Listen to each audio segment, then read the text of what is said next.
Oi, pessoal, beleza? Como é que vocês estão? Tudo jóia? Olá, tudo bom? Douglas? Tudo jóia por aqui. E aí, Alex, Olá, aí do QG da Sinapse. Eu aqui Isso no meu aí. QG da minha casa, até virar aqui um pouquinho para mostrar aqui os quadros da minha tia. Pessoal, vamos falar sobre Western.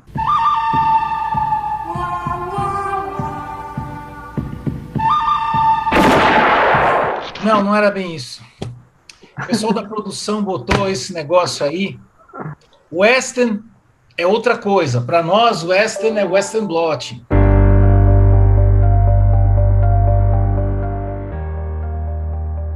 Como é que a gente começa explicando o Western Blot, né, Douglas? Você sabe por que chama Western Blotting? Que eu acho que é a primeira pergunta que talvez o pessoal nem se faz essa pergunta, né? Western Blotting. Por que é Western? Vou passar para o meu consultor de assunto aleatório. Eu tinha lido uma vez esse assunto, viu?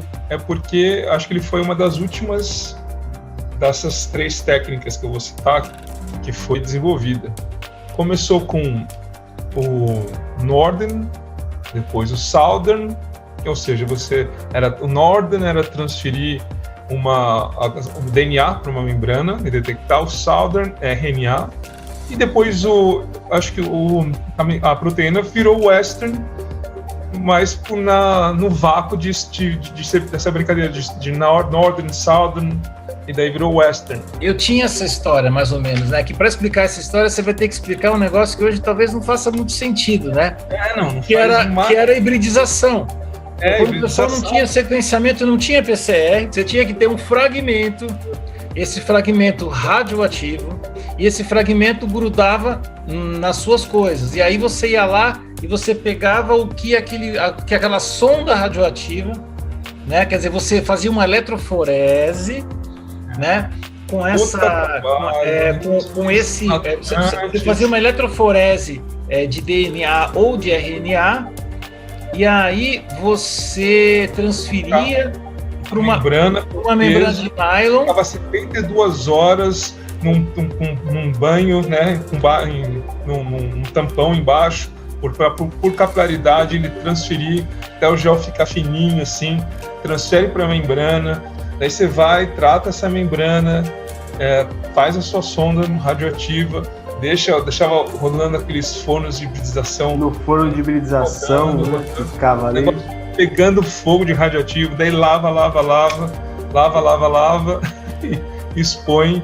Daí você vai ver ali qual era a sua bandinha, qual era o seu lane que correspondia à sua colônia, provavelmente que tinha o fragmento, ou na sua digestão, onde estava ali, né, para você achar qual dos genômicos digeridos estava ali a sua bandinha. Cara. Isso eu lembro. Você fazia a digestão, a eletroforese, a transferência, e aí você fazia uma hibridização, e essa hibridização com uma sonda radioativa. Gente, radioativo, hein? Verdade. Em produção, vocês têm que dizer sobre radioativo, hein? Atenção, radioativo. Não, mais ou menos, não é tão radioativo assim. Mas tudo bem, a produção está indo bem. A produção ilustrou o Western Blot, que eu achei muito divertido, e agora está falando de radioatividade, né? Mas tudo bem.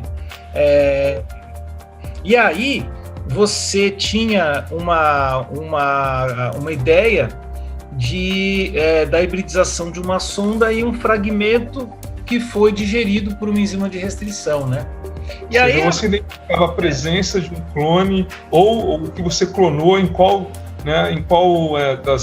das linhagens, da cepa, das colônias estavam. Você também fazia por colônia, né? O famoso colony blot, quando você queria fazer só esse tipo de colônia para fazer screening, que daí é coisa mais de plasmídio, mas quando você precisava tratar DNA genômico, fazer aquelas digestões gigantes, né? Achar mais ou menos a enzima que cortava e deixava um tamanho razoável para você achar o seu possível fragmento. Depois foi assim, a identificação de alguns splices, de introns, certo? Daí você via mais de uma banda e tal. Cara, isso era um procedimento, sem brincadeira, de, assim, dando tudo certo, uma semana. Hoje você faz em 2 horas a parada. Pois é, por isso que a gente tem que tirar o chapéu, né? Tem que tirar o chapéu para essas pessoas e que faziam isso. Agora, deixa eu perguntar, vamos falar do Western. Não é esse Western. Não é esse Western. A gente vai explicar o que é o Western Blotting. A gente está aqui para explicar. O Western Blotting, pelo visto, não foi superado, né? Quer dizer, de certa forma, o Southern Blotting e o Northern Blotting, eles acabaram sendo sobrepujados por outras técnicas, né? Antes de mais nada, eu vou falar para você, vá ler o Maniacs. Leia o Maniacs. Se você conhece o Maniacs, já é um sinal que você deve ter barba branca, igual eu e o André. Exatamente. Mas que você não tenha, olha, que era a Bíblia. E o Alex também. Agora, o Western Blotting, ele ainda é uma técnica essencial, né? Uma técnica das mais realizadas ainda para a detecção de proteínas, né? Não caiu em descaso, mas ela com certeza ela evoluiu bastante, ela é muito mais dinâmica, certo? Hoje em dia o que a gente tem, os tipos de aparato, né, as membranas evoluíram, os anticorpos, a maneira de detecção, isso aí ficou... Hoje você faz um Western Blot, se você começar realmente lá de fazer o seu gel até ter o resultado, em muitos casos você precisava incubar o seu anticorpo overnight, principalmente o seu primário. Hoje, até pelos reagentes que nós temos de detecção, pelas quantidades que você pode usar, pelos tipos de anticorpo, você já não mais precisa tanto de incubar overnight. Então você começa de manhã, no final da tarde você está com o seu resultado na mão do Western. Inclusive com as câmeras congeladas hoje, as câmeras fotográficas, eles congelam ela para que ela não vibre durante essa filmagem, né? Para que não gere ruído, né? Eles chamam para não gerar ruído. Então você congela ela para ela ficar estável e isso revolucionou bastante também o sistema de fotodocumentação para essas membranas, né? Pode não parecer, mas só o fato de você pegar o seu cassete ali e ir para a câmera escura e, bom, em alguns lugares mais privilegiado que eu posso fazer a sorte de usar, que você punha na maquininha e o gel saía prontinho. Mas a realidade no iCrua que ainda tem hoje em dia, sei lá, revelador, fixador, blá, blá, blá. Então, assim, estourou, vamos fazer 1 minuto, 10 minutos. Hoje com alguns equipamentos, tipo os VAS 500 da vida, os IQ 800 da Q800, que você coloca, espetacular. Tem imagem, você bota lá, não vai estourar, entendeu? Assim, facilitou demais, né? Demais. Eles inclusive, na hora que você põe lá acesso dinâmico, ele começa a fazer uma leitura e vê qual é o nível que você pode chegar e automaticamente ele para essa filmagem e tira a foto perfeita para você. Para daquele lane, isso, e o outro continua. Não, é uma coisa... Não, facilitou demais. Por exemplo, uma coisa parece simples, mas que... mas facilitou demais. Os famosos, eu peguei a transição, óbvio que eu conheço das antigas, André, também. Os famosos marcadores coloridos, cara. E aqueles que você não precisava, além disso, os que depois você não precisava corar com Comacy na membrana para ver, não, eles te ajudavam a orientar ali, você marcar no filme de raio-x, ele transferia coloridinho para a membrana, que são as proteínas pré-marcadas, e não só pré-marcadas, também com cores diferentes. Então essas coisas, os aparatos, os pequenos, os mini géis, sabe, isso facilitou demais. Então, mas uma coisa que não mudou muito foram as metodologias de transferência, né? Você mudou um pouco, uns vão usar cápsulas, uns vão usar o velho bom tris, uns vão usar metanol, outros não, tal, mas essa aí, uma coisa que eu imaginei que fosse dar um pulo do gato, e eu lembro que eu testei, nossa, na minha época de alto Western Blot, aqueles semi-dry, né? Você colocava a mascarinha e fazia aquela transferência. Semi-dry?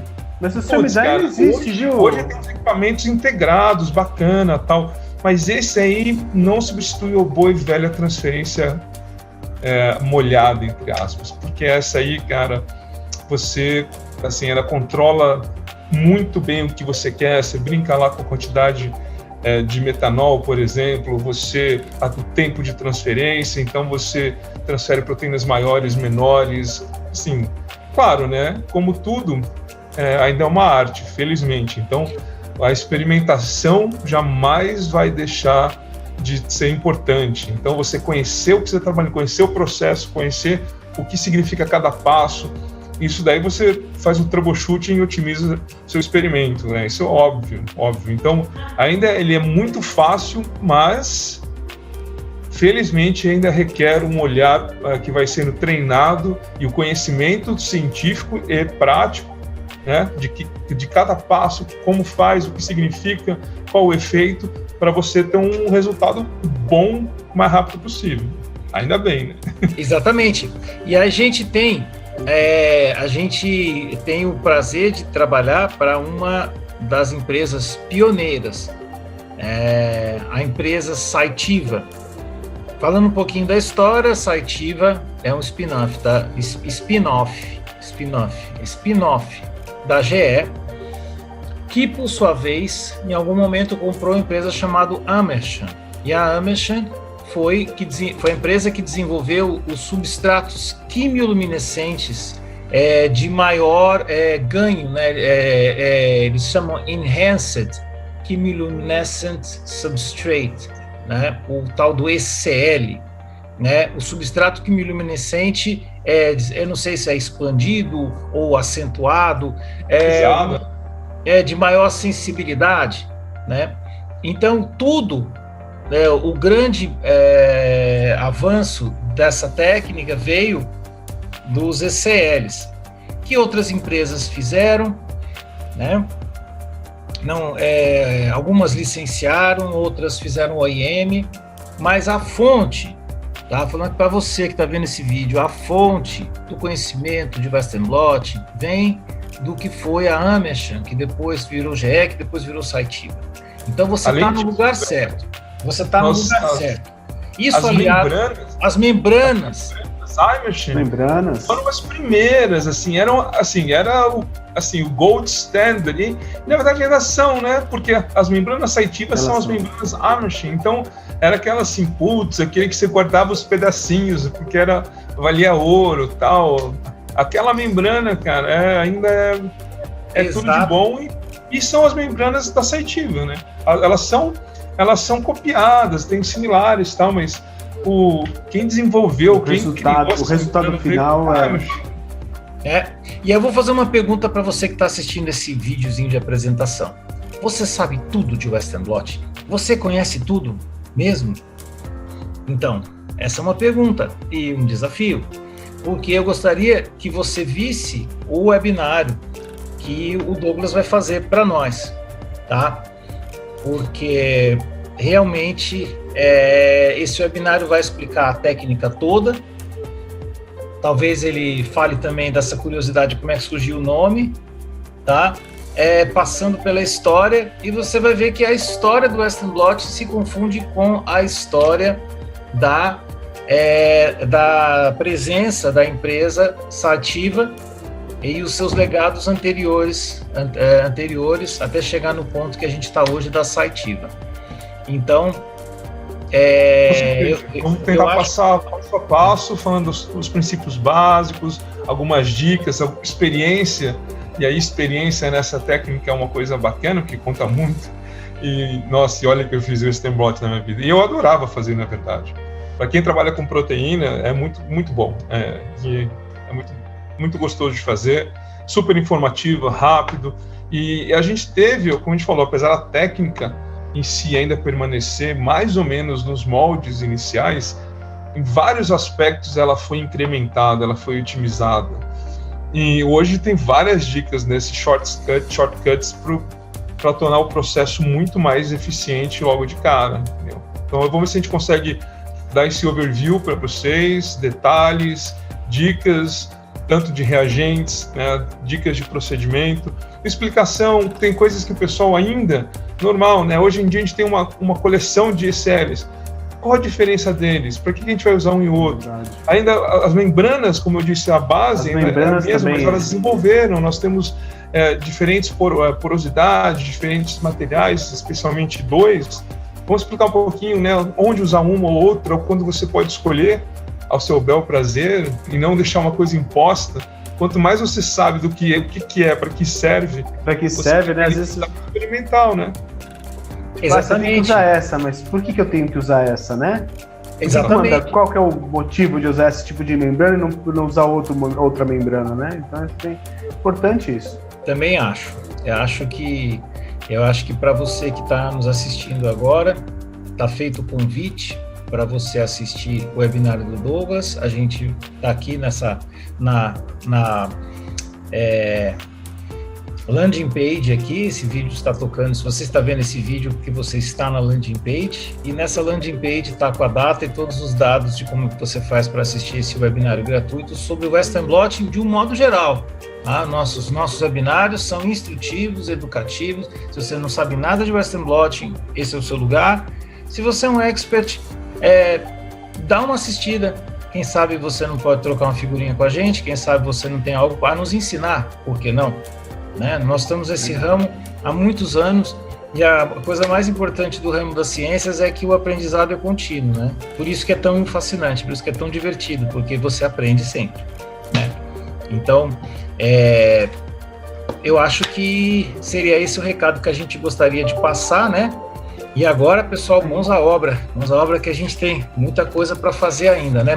Mãos à obra, né? Mãos à obra, que a gente tem muita coisa que fazer ainda para levar essa informação para vocês. Tá joia? Pessoal, da minha parte seria isso. Vocês têm, se tiverem alguma dúvida, a gente conversa depois, offline, mas o recado para o pessoal aí do lado de lá da tela já está dado. Tá bom? Bons westerns para vocês e até breve, pessoal. Fim de semana. O pessoal não precisa saber que a gente gravou isso na sexta, mas coincidiu de ser um fim de semana e eu sou, além de tudo, fã de western, né? Se alguém quiser conversar comigo, me procura no meu Instagram, porque eu sou um grande fã, especialmente dos bang bangs da italiana, né? Do Clint Eastwood. Mas isso é uma outra conversa. Tá certo, pessoal? Até mais. Okay, grande abraço para todos. Um abraço, gente. Até mais. Tchau. Valeu.